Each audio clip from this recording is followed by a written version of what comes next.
বন্ধুরা, আমি জাস্ট এই একটু রান্নাঘরে এসেছি, তো তোমাদেরকে কিছু কথা শেয়ার করবো বলে। ঠিক আছে, আমি জাস্ট ফেসবুক ঘাঁটতে ঘাঁটতে একটা কল রেকর্ড পেলাম। সেই কল রেকর্ডটা আমি দেখলাম 7 ঘন্টা আগের পোস্ট। তো আজকে আমার ফোনটা ঘাঁটা হয়নি, তোমাদেরকে এই কল রেকর্ডটা আমি একটু শোনাতে চাই, তোমরা একটু শোনো।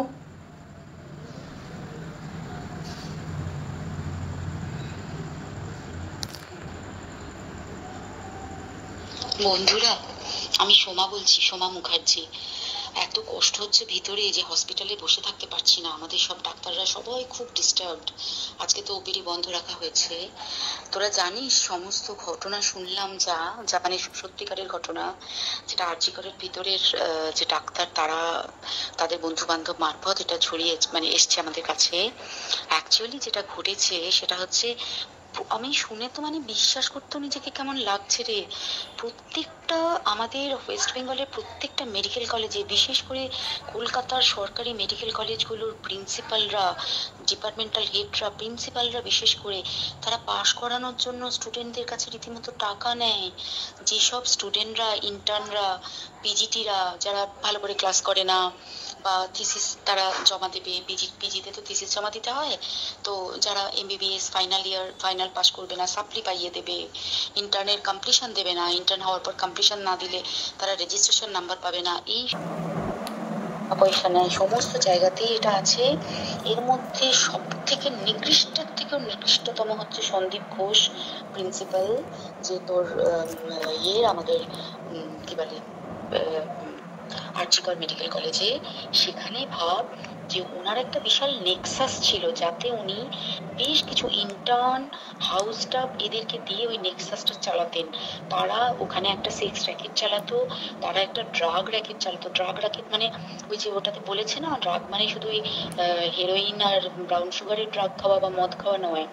ড্রাগ মানে হচ্ছে যে কম দামি কম টাকায় যে ওষুধ পাওয়া যায়, যে ওষুধ না জল ভগবান জানে, সেই ওষুধের মানে কোটি কোটি টাকায় যে টেন্ডার বেরোতো, তার সেই ওষুধ নিয়ে ওষুধ কোম্পানিগুলোর কাছ থেকে কোটি কোটি টাকা, সেই সমস্ত টাকার একটা বড় অংশ যেত পার্টি ফান্ডে। বুঝতেই পারছিস তাহলে। সেই জন্য পার্টির একদমই কাছের উনি, পার্টির মানে একদম খুদ মানে ওপর লেভেলের একদম আসল জায়গাটার কাছে।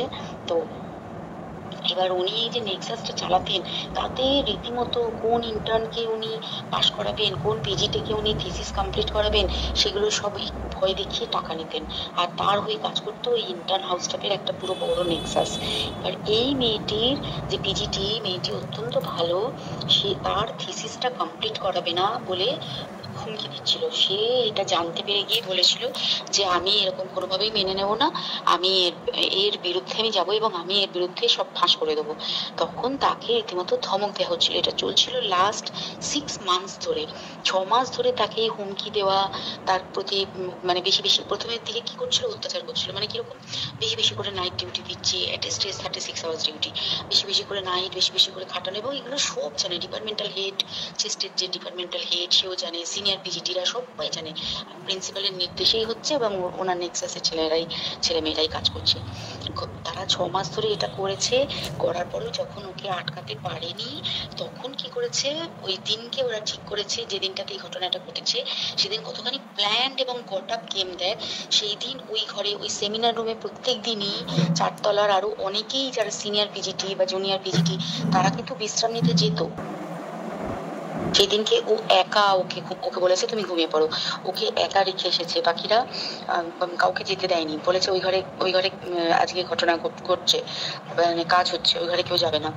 ওই ঘরে সেই দিনকে ওর সাথে যখন খাওয়া দাওয়া করেছে বাকি 4 জন, সেই 4 জনের মধ্যে একটি মেয়ে পর্যন্ত ছিল। সে কিরকম মেয়ে চিন্তা কর, এরা ডাক্তার না জানোয়ার জানি না, আমি জানোয়ার বললেও জানোয়ারদের অপমান করা হয়, কারণ জানোয়ার সমাজে এরকম কাজ হয় না। তো ডাক্তার না কি আমি বলতে পারবো না। সেই ইন্টার্ন মেয়েটি আরেকটি ইন্টার্নের গার্লফ্রেন্ড, তো তার সাথে ওই পিজিটি মেয়েটির প্রচুর ঝগড়া হয়েছে। ঝগড়া হওয়ার পরে তারা তো হুমকি টুমকি দিয়ে চলে গেছে, তারা বলেছে তুমি ঘুমো। এবার ও তো জানে না, ভালো মনে শুতে এসেছে। তারপরে তারা গিয়ে মদ খেয়েছে, 7-8 জন মিলে চড়াও হয়েছে। এবং তোরা জানিস যে প্রথমে তার হাত দুটোকে দুপাশে দুজন ধরে রেখেছে এবং সেই কাজে সেই মেয়েটিও সাহায্য করেছে, ইন্টার্ন মেয়েটি। দুজন ওকে পা দুটোকে টেনে জরাসন্ধর মতো ছিঁড়ে ফেলেছে, মানে ছেঁড়ার মতো করে টেনেছে, যাতে পেলভিক বোন ভেঙেছে, গলার বোন ভেঙেছে। মানে কি বিপর্যস্ত মানে বিধ্বস্ত, কি নৃশংস অত্যাচার করেছে। ওকে উল্টো দিক করে শুয়েছে, পিঠের উপর দিয়ে বুট পরে হেঁটে গেছে, মাথাটাকে এমন থেতলেছে যে মানে স্কাল ফাল রাপচার হয়েছে।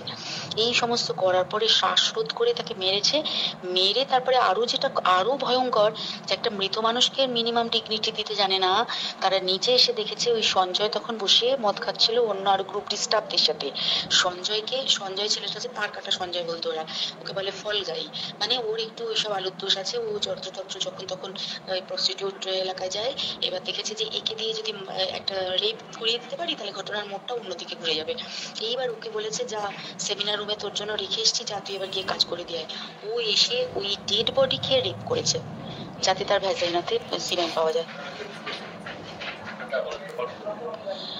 তো এবার এই হচ্ছে, প্লিজ আমি নাম করে ফেললাম সবকিছুই, কতজন আমি যে নামগুলো পাঠিয়েছি এই সব ডাক্তাররা এরা সব জড়িত জানিস, কিন্তু কেউ কোনো প্রমাণ নেই। প্রমাণ লোপাটের জন্য সেদিনকে ওই ইন্টার্ন এবং ডাক্তাররা যে ওইখানের যে বাথরুমটাতে হাত পা ধুয়েছে, রক্ত ধুয়েছে, সেইটাকে তাড়াতাড়ি প্রমাণ লোপাটের জন্য ওই দেওয়ালকে ভেঙে দিয়ে তার মানে ওই বাথরুমের জায়গাটাকেই ভাঙতে হচ্ছে ওদের। ওখানে নাকি ওরা রুম বানাবে, কালকে দেখেছিস তোরা খবরে। আর বেশি বলতে পারছি না, মানে তোরা তো সবাই প্রোটেস্ট করিস, আমরা তো আমাদের দিক থেকে করছি, কিন্তু কিছুই হবে না। এই পুরা দেশে কিছুই হবার নেই, শুধু ভেতরে ভেতরে গুমড়ে গুমড়ে কষ্ট পাওয়া। আর আগামী প্রজন্মের যে ডাক্তাররা বেরোবে, তারা যে ইন্টার্ন বা পিজিটি বা যাদের কাছে আমরা যাব ভবিষ্যতে, তারা কি ডাক্তার নাকি আমি জানি না, কি নিয়ে তাদের কাছে আমরা যাব আর কি করে বা আমাদের পরের প্রজন্মকে আমরা সুরক্ষিত রাখবো। তোমরা শুনলে পুরো রেকর্ডটাই। তো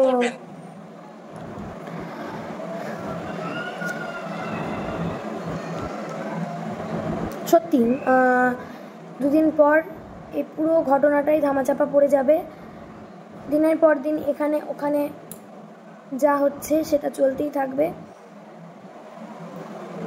যতদিন না আমাদের প্রশাসন গর্জে উঠবে বা আমাদের মেয়েদের স্বাধীনভাবে চলার স্বাধীনতাটা থাকবে, ততদিন এরকমই চলতে থাকবে।